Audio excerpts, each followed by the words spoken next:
of course, absolutely. Okay, sorry. Okay, go ahead. Oh, thank you.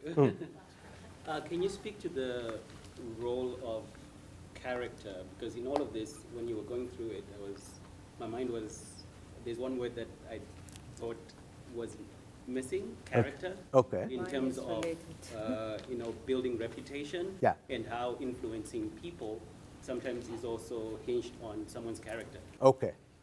Okay.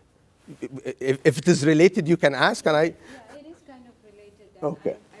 I very much like the point that you made about political awareness, that not to be in the expense of integrity. Yes. But I would take it further for especially, the world of cooperation is different, but for social change, it's how much you compromise your agency for change, for the political awareness, that in order to influence, Okay. in order to have the collaboration, in order to influence how much you kind of get back on your ideas for change, or your ideas for change. Okay. So that's the core of social services for us. Okay. Correctness, and you're making changes to the systemic, whatever inequalities that exist. So, do you want to influence, and do you want to be accepted to the extent that you kind of overlook that?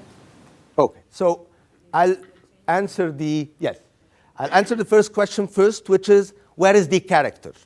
Which is, if I understood well, the already built-in traits or makeup of the character. Okay.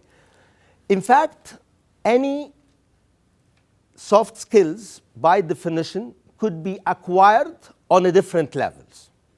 So can I train myself, even if I'm a very angry by nature person, to manage this anger? Yes, there is a lot of this. So character has its own effect, that's true, and weight, but it's not a showstopper for people. It delays the results. So we work, part of my job as well, I do coaching. So for some people, yeah, it might take a year for someone to transform, but they do, if they are ready to work on themselves. Nobody can help you except yourself. So others, if they're flexible and have this ability easier, yes, they pick faster. But character is not a showstopper. It could be a delay factor. I hope I answered the questions. Right? Okay.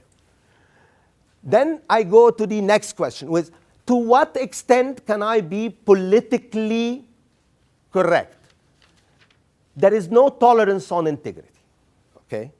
But sometimes we create taboos that has nothing to do with integrity.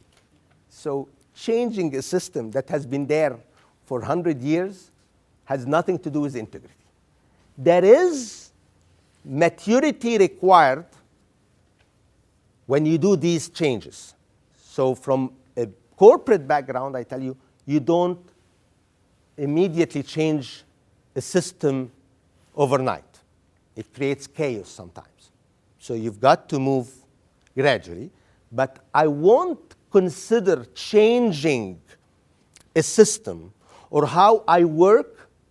I wouldn't see it as an integrity issue as long as it does not touch integrity issues. So which is controls or finance or biases or that's of course. But sticking to only one system that I know for years is not really a taboo. Why? I would change it. There are some people like me who did it before. But I give it the right thought process. Again, a call for change, if it is not associated with the necessary maturity, it creates chaos. But resisting completely change and painting change with the same brush of compromising on ethics, that's not right as well. I hope I got the question right. But I just want to add that, Yes. that ideals for change, it comes with a philosophy, right? Yes. It's an outlook that leads to that. Of course, desire. of course. So I'm talking about those set of philosophies or, ideas, like you give an example of, somebody comes and talks about the restaurant, but that could be somebody talks about immigration, or Okay. somebody talks about immigrants. Okay. And in those philosophies, how do you see, how do you Okay. perceive Okay. newcomers or diversity in those things, or these are the tools that leads to, Okay. Okay. But anyway, So I would want to comment on this. If there are a sensitive or a major issue that entails, as you correctly and